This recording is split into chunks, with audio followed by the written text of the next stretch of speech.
नमस्कार, मैं कविता भारद्वाज और आज की हमारी वीडियो का विषय है कक्षा 12वीं से पाठ 5 विशेष लेखन स्वरूप और प्रकार। विशेष लेखन का स्वरूप क्या होता है और उसके प्रकार कौन-कौन से हैं।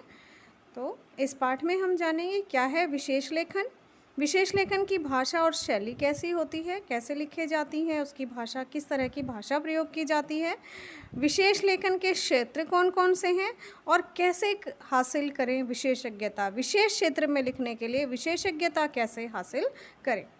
तो हमने पिछले अध्यायों में जनसंचार के तमाम माध्यमों के अलावा लेखन के विभिन्न प्रकारों पर भी बात की, समाचार और फीचर लेखन के फ़र्क को समझा, लेकिन मीडिया लेखन के और भी कई पहलू हैं और ज़्यादातर अखबारों में खेल, अर्थ, व्यापार, सिनेमा, मनोरंजन के अलग पृष्ठ होते हैं। इनमें छपने वाली खबरें, फीचर या आलेख कुछ अलग तरह से होते हैं। तो इनकी न सिर्फ भाषा शैली अलग होती है बल्कि इनकी भाषा भी अलग होती है और शैली भी अलग होती है। एक समाचार पत्र या पत्रिका तभी संपूर्ण लगती है जब उसमें विभिन्न विषयों और क्षेत्रों के बारे में घटने वाली घटनाओं, समस्या और मुद्दों के बारे में नियमित रूप से जानकारी दी जाए।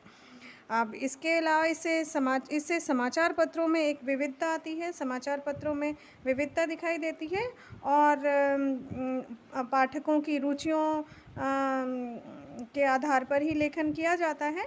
साहित्य से लेकर विज्ञान, कारोबार से लेकर खेल तक सभी विषयों पर जो है इनके अलग-अलग पाठक होते हैं जिनकी दिलचस्पी होती है और वे अपनी दिलचस्पी के इन विषयों के बारे में विस्तार से पढ़ना चाहते हैं। इसलिए समाचार पत्रों और दूसरे जनसंचार माध्यमों को सामान्य समाचार से अलग हटकर विशेष क्षेत्रों या विषयों के बारे में भी निरंतर और पर्याप्त जानकारी देनी होती है। तो आइए हम जानते हैं क्या है विशेष लेखन। विशेष लेखन जैसे अभी मैंने आपको बताया कि अलग-अलग क्षेत्रों के बारे में लोग गहराई से जानना चाहते हैं, विस्तार से जानना चाहते हैं, अपनी दिलचस्पी के विषयों के बारे में जानना चाहते हैं। तो उन्हीं विशेष लेखन क्या है, यानी किसी खास विषय पर, अब ये विषय जो खास विषय हैं, अलग-अलग विषय हैं, अलग-अलग क्षेत्र हैं, तो उन पर सामान्य लेखन से हटकर, मतलब सामान्य लेखन क्या है, जैसे समाचार, कोई समाचार किसी क्षेत्र विशेष समाचार आ गया, केवल जानकारी दे दी जाती है, लेकिन सामान्य लेखन से हटकर किया गया लेखन, विशेष क्षेत्र का लेखन। एक पत्रकार है, वो सभी क्षेत्रों में घटने वाली घटनाओं को, सूचनाओं को एकत्रित करके समाचार का रूप दे देता है, वो है सामान्य लेखन। लेकिन यहाँ पर किसी विशेष क्षेत्र, खास विषय पर, विशेष क्षेत्र पर सामान्य लेखन से हटकर किया गया लेखन क्या कहलाता है? विशेष लेखन। अब विशेष लेखन क्योंकि महत्वपूर्ण है, जो उससे जुड़े हुए, जो उस विषय से जुड़े हुए लोग उनको गहराई से जानना चाहते हैं, विस्तार से जानना चाहते हैं उन विषयों के बारे में, इसलिए अधिकतर समाचार पत्रों और पत्रिकाओं के लिए अलावा टीवी और रेडियो चैनल में भी विशेष लेखन के लिए अलग डेस्क होता है, अलग जगह दी जाती है उनको। जो उस क्षेत्र विशेष के पर काम करने वाले जो पत्रकार हैं, उनका जो समूह है, किसी एक विषय पर काम करने वाले जो पत्रकार हैं, उनका जो समूह होता है और वो वहाँ पर एकत्रित होकर एक जगह पर बैठकर उनको एक अलग से स्थान दे दिया जाता है। वहाँ पर उसी क्षेत्र से जुड़े हुए जो विषयों पर काम करता है और जैसे यहाँ पर दिया हुआ है, समाचार पत्रों और अन्य माध्यमों में बिजनेस यानी कारोबार और व्यापार का अलग डेस्क होता है। अब जो महत्वपूर्ण क्षेत्र हैं उनके लिए एक अलग से डेस्क होता है, समाचार पत्रों में भी अलग से स्थान दिया जाता है। इसी तरह खेल की खबरों और फीचर के लिए अलग डेस्क होता है। इन डेस्कों पर काम करने वाले उप संपादकों और संवाददाताओं से अपेक्षा की जाती है कि संबंधित विषय या क्षेत्र में उनकी विशेषज्ञता होगी। अब हर क्षेत्र में काम करने वाले, क्योंकि अब विशेष क्षेत्र हैं और उनको विस्तार से बताना है, विस्तार से किसी घटना के बारे में, किसी विषय के बारे में बताना है, तो उसमें विशेषज्ञता होनी अनिवार्य है। अब विशेष लेखन के लिए जो भी पत्रकार विशेष लेखन करते हैं उनसे यही उम्मीद की जाती है कि वो अपने क्षेत्र के विशेषज्ञ होंगे। अब खबरें भी कई तरह की होती हैं, राजनीतिक, आर्थिक, अपराध, खेल, फिल्म, कृषि, कानून, विज्ञान या किसी भी और विषय से जुड़ी हुई संवाददाताओं के बीच काम का विभाजन आमतौर पर उनकी दिलचस्पी और ज्ञान को ध्यान में रखते हुए किया जाता है और मीडिया की भाषा में इसे बीट कहते हैं। बीट क्या है? संवाददाताओं के बीच काम का विभाजन और उनकी दिलचस्पी और ज्ञान को ध्यान में रखते हुए किया जाता है, तो उस विभाजन को क्या कहा जाता है? बीट कहते हैं। मतलब विशेष क्षेत्र के लिए, विशेष क्षेत्र पर पत्रकारों को उनकी दिलचस्पी के आधार पर किया गया जो विभाजन है वो क्या कहलाता है? वो बीट कहलाता है। अगर उदाहरण के लिए एक संवाददाता की बीट अगर अपराध है तो इसका अर्थ यह है कि उसका कार्य क्षेत्र अपने शहर या क्षेत्र में घटने वाली आपराधिक घटनाओं की रिपोर्टिंग करना है। अखबार की ओर से वह इनकी रिपोर्टिंग के लिए जिम्मेदार और जवाबदेह भी है। उससे जुड़ी हुई सारी समाचार जो हैं, जो सूचनाएं हैं, उसके लिए जवाबदेही किसकी है? उस विशेष रिपोर्टर की। इसी तरह अगर आपकी दिलचस्पी और जानकारी का क्षेत्र खेल है तो आपको खेल बीट मिल सकती है। तो बीट क्या है? किसी विशेष क्षेत्र पर जो किया गया लेखन है वो है बीट रिपोर्टिंग। अब क्षेत्र का बंटवारा हो गया, बंटवारे के बाद उस क्षेत्र पर लिखा हुआ जो लेखन है उसको क्या कहते हैं? बीट। अब यहाँ पर एक बात और ध्यान देने योग्य जो है वो क्या है? विशेष लेखन केवल बीट रिपोर्टिंग नहीं है। विशेष लेखन के अंतर्गत आती हैं क्या? बीट रिपोर्टिंग और विशेषीकृत रिपोर्टिंग। अब देखिए यहाँ पर लेकिन विशेष लेखन केवल बीट रिपोर्टिंग नहीं है, यह बीट रिपोर्टिंग से आगे एक तरह की विशेषीकृत रिपोर्टिंग है। अब किसी खास विषय पर एक सामान्य लेखन करना विशेष लेखन कहलाता है। सामान्य लेखन किसी खास विषय पर सामान्य लेखन से हटकर किया गया लेखन क्या है? विशेष लेखन। सामान्य विषय से हटकर किया गया लेखन विशेष लेखन। अब विशेष लेखन के तहत बीट रिपोर्टिंग, अब वो बीट रिपोर्टिंग काम का बंटवारा हो गया और उसी क्षेत्र विशेष पर लिखना बीट रिपोर्टिंग। और इसके आगे जो है अब विशेषीकृत रिपोर्टिंग, अब उसको जिसमें न सिर्फ उस विषय की गहरी जानकारी होनी चाहिए बल्कि उसकी रिपोर्टिंग से संबंधित भाषा शैली पर भी आपका पूरा अधिकार होना चाहिए। विशेष लेखन के अंतर्गत आती है बीट रिपोर्टिंग और विशेषीकृत रिपोर्टिंग। बीट रिपोर्टिंग में केवल सामान्य जो लेखन से हटकर जो विशेष लेखन है उसके बारे में सामान्य जानकारी दी जाती है, लेकिन विशेषीकृत रिपोर्टिंग में उसको गहराई से उसकी छानबीन करके तब दर्शक और पाठकों को उसकी पूरी रिपोर्ट दी जाती है। तो अगर हम बात करें तो एक बीट रिपोर्टर जो है उसको आमतौर पर अपनी बीट से जुड़ी हुई सामान्य खबरें लिखनी होती हैं। जो बीट रिपोर्टिंग में उस क्षेत्र से जुड़ी हुई सामान्य खबरें दी जाती हैं, जबकि विशेषीकृत रिपोर्टिंग का तात्पर्य यह है कि आप सामान्य खबरों से आगे बढ़कर उस विषय की सामान्य खबरों से आगे बढ़कर उस विशेष क्षेत्र या विषय से जुड़ी हुई घटनाओं, मुद्दों और समस्याओं का बारीकी से विश्लेषण करें और पाठकों के लिए उसका अर्थ स्पष्ट करने की कोशिश करें। ठीक है, तो बीट रिपोर्टर जो है बीट रिपोर्टिंग में विशेष क्षेत्र की सामान्य खबरें लिखनी होती हैं, जबकि विशेषीकृत रिपोर्टिंग में उस विषय को गहराई से उसकी बारीकियों का विश्लेषण करने के बाद, समस्याओं और मुद्दों का बारीकी से विश्लेषण करने के बाद उसका अर्थ पाठकों के सामने स्पष्ट किया जाता है। अब तीनों में देखिए विशेष लेखन के अंतर्गत आती है बीट रिपोर्टिंग, विशेषीकृत रिपोर्टिंग। बीट रिपोर्टिंग क्या है? किसी विशेष क्षेत्र पर किया गया सामान्य जो लेखन है, मतलब सामान्य लेखन से मतलब सामान्य जानकारियाँ दी जाती हैं।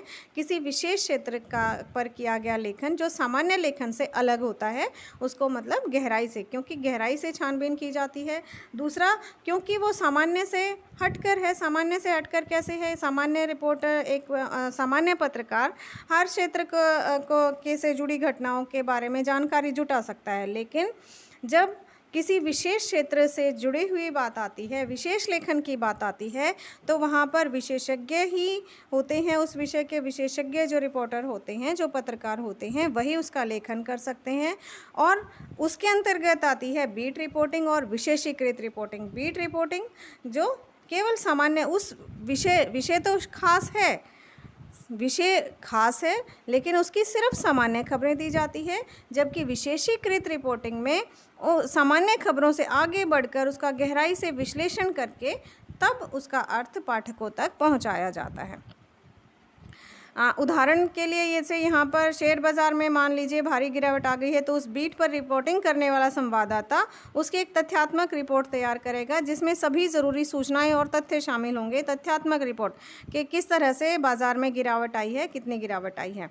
लेकिन विशेषीकृत रिपोर्टिंग करने वाला संवाददाता इसका विश्लेषण करके यह स्पष्ट करने की कोशिश करेगा कि बाज़ार में गिरावट क्यों और किन कारणों से आई है और इसका आम निवेशकों पर क्या प्रभाव पड़ेगा। अब अगर मैं बात करूं तो बीट जो कवर करने वाले रिपोर्टर या संवाददाता हैं, वो विशेषीकृत रिपोर्टिंग करने वाले रिपोर्टर को विशेष संवाददाता का दर्जा दिया जाता है। अब विशेष लेखन और विशेषीकृत रिपोर्टिंग केवल नहीं है, बल्कि विशेष क्षेत्र पर फीचर, टिप्पणी, साक्षात्कार, केवल रिपोर्टिंग ही नहीं, किसी विषय पर समाचार और उसकी गहराई से छानबीन नहीं की जाती। विशेष रिपोर्टिंग के तहत फीचर, टिप्पणी, समाचार, लेख, समीक्षा और स्तंभ लेखन भी आता है। और इस तरह का विशेष लेखन समाचार पत्र और पत्रिका में काम करने वाले पत्रकार से लेकर फ्रीलांसर या लेखक तक सभी कर सकते हैं। शर्त सिर्फ यही है कि विशेष लेखन के इच्छुक पत्रकार या स्वतंत्र लेखक को उस विषय में माहिर होना चाहिए।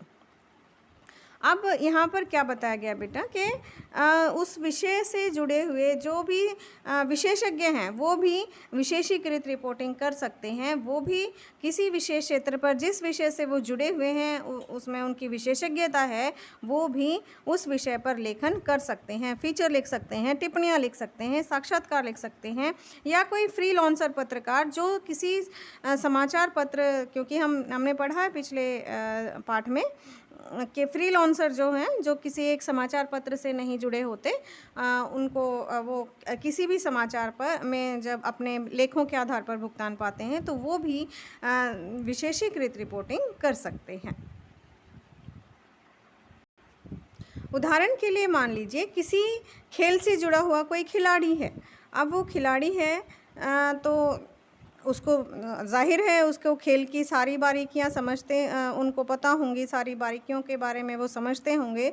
अगर वो उस क्षेत्र पर अगर वो कुछ लेखन करना चाहते हैं तो वो भी विशेषीकृत लेखन के अंतर्गत आता है। उसे क्योंकि उसको बारीकियों का उस खेल से जुड़ी हुई सभी बारीकियां पता हैं, तो प्रोफेशनल है, विशेषज्ञ हैं, तो इस तरह से वो भी स्तंभ, लेख, टिप्पणियाँ या समाचार पत्रों में अपनी इस तरह के लेख छपवा सकते हैं। अब हम जानते हैं विशेष लेखन की भाषा और शैली। कैसी भाषा होनी चाहिए विशेष लेखन के लिए? सामान्य लेखन का यह सर्वमान्य नियम विशेष लेखन पर भी लागू होता है कि वह सरल और समझ में आने वाला हो। दरअसल विशेष लेखन का संबंध जिन विषयों और क्षेत्रों में है, उनमें से अधिकांश तकनीकी रूप से जटिल क्षेत्र हैं और उनसे जुड़ी हुई घटनाओं और मुद्दों को समझना आम पाठकों के लिए कठिन होता है। इसलिए इन क्षेत्रों में विशेष लेखन की ज़रूरत पड़ती है जिससे पाठक को समझने में मुश्किल ना हो। विशेष लेखन की भाषा और शैली कई मामलों में सामान्य लेखन से अलग है। इसके बीच सबसे बुनियादी फ़र्क यह है कि हर क्षेत्र विशेष की अपनी विशेष तकनीकी शब्दावली होती है और उस विषय पर लिखते हुए आपके लेखन में आती है। जैसे कारोबार पर विशेष लेखन करते हुए आपको उसमें इस्तेमाल होने वाली शब्दावली से परिचित होना चाहिए। आप उस शब्दावली से अगर परिचित हैं तो आपके सामने यह चुनौती है कि आप अपने पाठकों को उस शब्दावली से इस तरह परिचित कराएं कि उसे आपकी रिपोर्ट को समझने में दिक्कत ना हो। क्षेत्र विशेष से जुड़ी हुई अलग शब्दावली होती है। सबसे पहले तो सामान्य जो भाषा सरल होनी चाहिए, समझ में आनी चाहिए। दूसरा पॉइंट क्या है कि तकनीकी शब्दावली का प्रयोग होना चाहिए। जो उस विषय से जुड़े हुए तकनीकी शब्द हैं उसका प्रयोग होना चाहिए, ताकि जो उस विषय का, क्योंकि विशेष लेखन के पाठक जो हैं वो भी अलग होते हैं।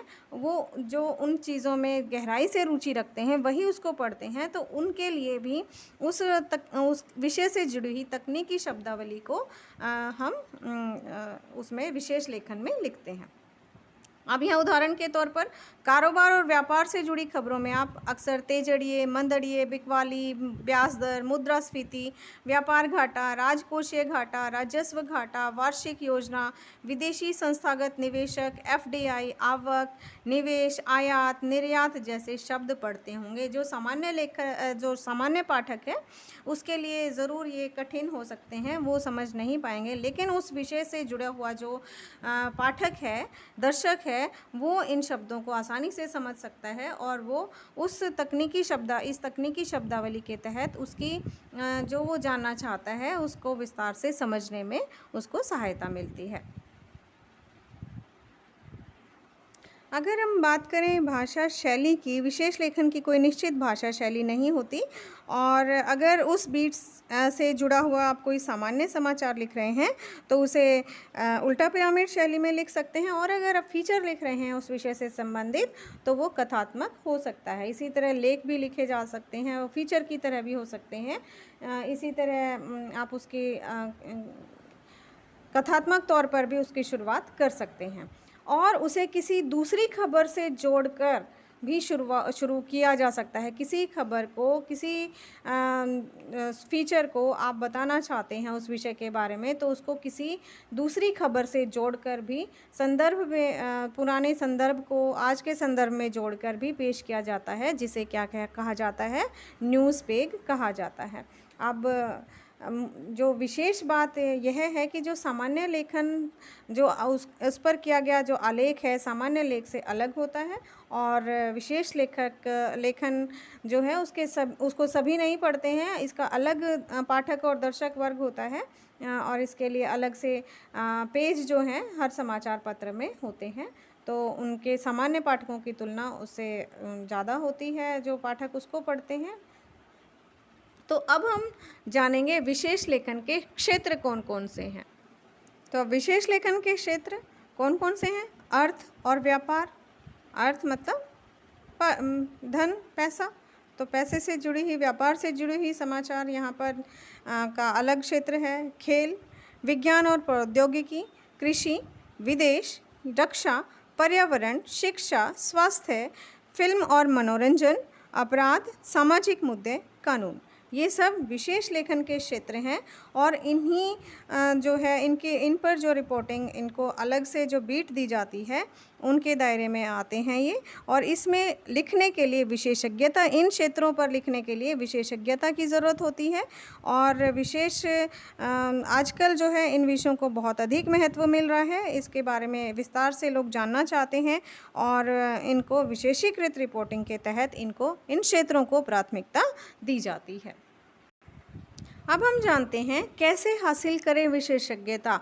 अब हम जानते हैं कि विशेष लेखन, विशेषीकृत रिपोर्टिंग के लिए जो पत्रकार होते हैं, जो लेखन करते हैं, उनको उस विषय में विशेषज्ञता प्राप्त करनी अनिवार्य है। अगर उस विषय में उनकी विशेषज्ञता नहीं है तो वो उस विषय पर लेखन नहीं कर सकते। अब वो विशेषज्ञता हम किस प्रकार हासिल कर सकते हैं उसके बारे में जान लेते हैं। किसी भी विषय में, क्षेत्र विशेष में विशेषज्ञता हासिल करने के लिए सबसे पहले आपकी उसमें रुचि होनी चाहिए, वास्तविक रुचि होनी चाहिए कि आप उस विषय के बारे में अगर विशेषज्ञता हासिल करना चाहते हैं, सबसे पहले आपकी उस विषय में रुचि होनी चाहिए। दूसरा, आप उच्चतर माध्यमिक मतलब +2 और स्नातक स्तर पर मतलब बैचलर डिग्री में स्नातक स्तर पर भी उस विषय से जुड़े विषय में पढ़ाई कर सकते हैं। दूसरा पॉइंट क्या है कि आप ग्रेजुएशन तक आप उस विषय में पढ़ सकते हैं, पढ़ाई उसकी कर सकते हैं। तीसरा, पत्रकारीय विशेषज्ञता हासिल करने के लिए आपको उन विषयों से संबंधित पुस्तकें पढ़नी चाहिए, ताकि पुस्तकें जो हैं उनमें वो सबसे हमारी परम मित्र होती हैं। तो अगर पुस्तकों में जो ज्ञान होता है वो हमें कहीं और नहीं मिल सकता, तो उससे संबंधित पुस्तकें हमें पढ़नी चाहिए। विशेष लेखन के क्षेत्र में जुड़े सक्रिय लोगों के लिए खुद को अपडेट रखना भी ज़रूरी होता है। जो विशेष लेखन के क्षेत्र से जुड़े हुए लोग हैं उनके बारे में भी हमें अपडेट रहना चाहिए। नई नई जानकारियां जो प्रतिदिन आती हैं, जो उनके बारे में हमें जानना ज़रूरी है। उस विषय से जुड़ी खबरों, रिपोर्टों की कटिंग करके फाइल में लगानी चाहिए। उस विषय के विशेषज्ञ जो प्रोफेशनल विशेषज्ञों के लेख और विश्लेषणों की कटिंग भी सहेज कर रखनी चाहिए। उस विषय पर विशेषज्ञ जो हैं उन्होंने जो लेख लिखे हैं या किसी भी विषय का उन्होंने विश्लेषण किया है तो उनकी कटिंग भी सहेज कर रखनी चाहिए। इस तरह से उस विषय में जितनी संभव हो संदर्भ सामग्री जुटा कर रखनी चाहिए ताकि समय आने पर उसकी प्रामाणिकता दी जा सके। ठीक है। इसके अलावा उस विषय का शब्दकोश और एनसाइक्लोपीडिया भी आपके पास होना चाहिए। उस विषय से जुड़ी हुई शब्दावली के लिए आपके पास शब्दकोश होना अनिवार्य है। तो जिस विषय में आप विशेषज्ञता हासिल करना चाहते हैं उससे जुड़े सरकारी और गैर सरकारी संगठनों और संस्थाओं की सूची, उनकी वेबसाइट का पता, टेलीफोन नंबर, उसमें काम करने वाले विशेषज्ञों के नाम और फ़ोन नंबर आपकी डायरी में ज़रूर होने चाहिए। और एक पत्रकार की विशेषज्ञता कुछ हद तक उसके अपने सूत्रों और स्रोतों पर भी निर्भर करती है। जैसे अगर आप आर्थिक विषयों पर विशेषज्ञता हासिल करना चाहते हैं तो आपके पास परिचित अर्थशास्त्रियों और बाजार विशेषज्ञों के नाम और फ़ोन नंबर हैं और उनसे बातचीत करके आप किसी घटना, फैसले या नीति के विभिन्न पहलुओं को समझ सकते हैं और उसमें निहित अर्थ को समझने की कोशिश कर सकते हैं। तो अब स्रोत की बात आ जाए तो स्रोत कहाँ से जुटा सकते हैं, कैसे हम उसके विभिन्न पहलुओं को जान सकते हैं, कौन कौन से स्रोत हो सकते हैं। मंत्रालय के सूत्र हो सकते हैं, मंत्रालय से संबंधित लोगों से उस विषय की जानकारी ले सकते हैं। प्रेस कॉन्फ्रेंस और विज्ञप्तियाँ, प्रेस कॉन्फ्रेंस अगर किसी के द्वारा की जाती हैं उस विषय से जुड़े विशेषज्ञों द्वारा या किसी उस विषय से जुड़े लोगों के द्वारा, या विज्ञप्तियाँ दी जाती हैं, साक्षात्कार इंटरव्यू वगैरह लिए जाते हैं तो उनसे भी हमें उस विषय के बारे में जानकारी प्राप्त होती है। सर्वे और जांच समितियों की रिपोर्ट, जो सर्वे और जांच समितियां बिठाई जाती हैं उनकी रिपोर्ट्स को पढ़कर भी हम उस विषय के बारे में जानकारी ले सकते हैं। उस क्षेत्र में सक्रिय संस्थाएं और व्यक्ति, उस क्षेत्र में जो लोग हैं सक्रिय हैं उनसे भी आप जानकारियां प्राप्त कर सकते हैं। संबंधित विभाग, जिस क्षेत्र से आप जुड़े हुए हैं उससे संबंधित जितने भी विभाग हैं और उससे जुड़े संगठन के व्यक्ति हैं उनसे भी आप जानकारियां एकत्रित कर सकते हैं। इंटरनेट और दूसरे संचार माध्यमों से भी हम उस विषय से जुड़ी हुई जानकारी प्राप्त कर सकते हैं। और अंत में आता है स्थायी अध्ययन प्रक्रिया। स्थायी रूप से अध्ययन करके भी, लगातार हम अध्ययन करके भी उस विषय से जुड़ी हुई सूचनाओं को एकत्रित कर सकते हैं। तो ये हमारा पाठ पूरा हुआ और इसका हालांकि मुझे उम्मीद है कि आपको समझ आ गया होगा। अगर फिर भी आपको कुछ संदेह है तो आप कमेंट कर सकते हैं और मुझे बता सकते हैं। धन्यवाद।